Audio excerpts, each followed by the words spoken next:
semua orang mau datang ke Jakarta untuk meningkat kesejahteraannya. Kita bicara tentang kesejahteraan, kita bicara tentang kemajuan, kita bicara kota yang layak untuk dihidupi oleh semua makhluk. Bukan hanya layak dihidupi oleh manusia, tapi hewan juga, tanaman juga. Lestari. Sampai dengan generasi ke depan, kita akan bisa menitipkan kota ini lebih baik bahkan daripada ketika kita mulai. Dan kota yang bersatu. Kota yang bersatu itu artinya tidak tersegregasi, tidak terpisah-pisahkan. Bukankah kita ingin Jakarta yang perasaannya kita setara sama? Jadi 6 inilah yang menjadi dasar awal yang disebut sebagai visi. Visi itu tidak hanya dikatakan pada saat kita melakukan rencana bertugas. Biasa kalau dalam masa kampanye ditanya apa visi misinya, ini jelaskan di visinya. Begitu selesai, ini diterjemahkan. Tidak boleh visi itu jadi dokumen sejarah. Visi itu harus menjadi dokumen kerja yang dilaksanakan di dalam pemerintahan. Itulah kunci. Seringkali visi jadi dokumen sejarah, jadi living document, an active working document. Setelah kemudian diterjemahkan menurut kerangka strategis gubernur 2018 sampai 2022. Saya tidak di sini untuk menjelaskan detailnya, tapi saya menggambarkan kepada semuanya bahwa inilah contoh kerangka kerja yang kita bahas bersama dengan semua.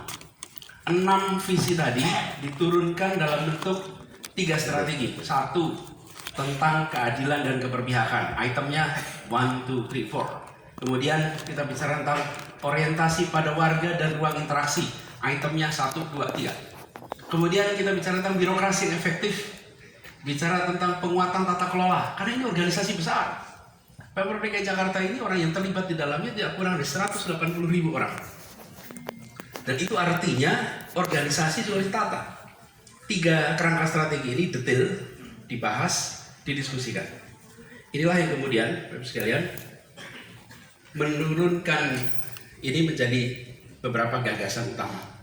Tadi akar masalah dari car oriented development kita ubah menjadi transit oriented development. Apa transit oriented itu artinya? Transit oriented itu artinya pembangunan berbasis pada kendaraan umum. Presiden mentransit. Dan itu kemudian kita terjemahkan dalam hal ini misalnya contohnya ada 4 nih. Corridor based development menjadi transit district oriented development. Kemudian transportasi umum yang tidak terintegrasi menjadi terintegrasi.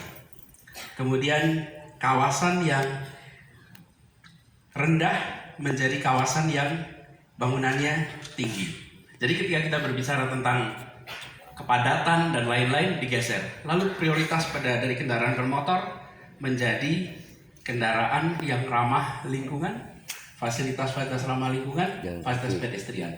Ini contoh gagasan yang dicoba untuk dijadikan rujukan dari car oriented menjadi transit oriented, terjemahannya seperti itu. Kemudian tadi salah satu halnya adalah under investment dalam basic service. Apa yang kemudian dikerjakan ketika sampai pada ini? Misalnya kita bicara tentang hunian yang terjangkau. Kita bicara tentang fasilitas minimnya penciptaan lapangan kerja menjadi peningkatan lapangan kerja. Kemudian kita lihat di sini akses pada pelayanan kesehatan dan pendidikan. Kita dorong untuk ada peningkatan akses pada layanan pendidikan dan kesehatan. Lalu soal air bersih. Ini air bersih ini dasar. Tanpa air tidak jadi kota. Begitu ada air jadi desa, jadi kampung, jadi kota. Dan akses ini disiapkan. Jadi dari under investment menjadi rapid investment. Itu langkah yang dikerjakan. Kemudian kita juga punya masalah lingkungan hidup. Dari lingkungan hidup yang terganggu akibat kegiatan kita menjadi pendekatan yang ramah lingkungan. Dan ini wujudnya kita bisa lihat emisi karbon yang tidak terkontrol diubah menjadi kebijakan yang bisa mengontrol, bisa berorientasi pada hijau. Kemudian sampah, limbah digeser, kita coba bagaimana caranya bisa percepatan penyiapan pengelolaan sampah dan limbah. Begitu juga dengan percepatan peningkatan akses ruang hijau. Ini aspek ketiga dari gagasan besar yang dikerjakan di Jakarta. Nah, tiga ini kemudian kita coba terjemahkan dalam bentuk narasi. Ini tiga gagasan besar.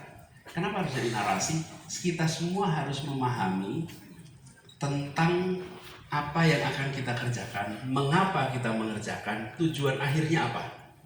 Jangan sampai kita mengerjakan tanpa tahu gagasannya.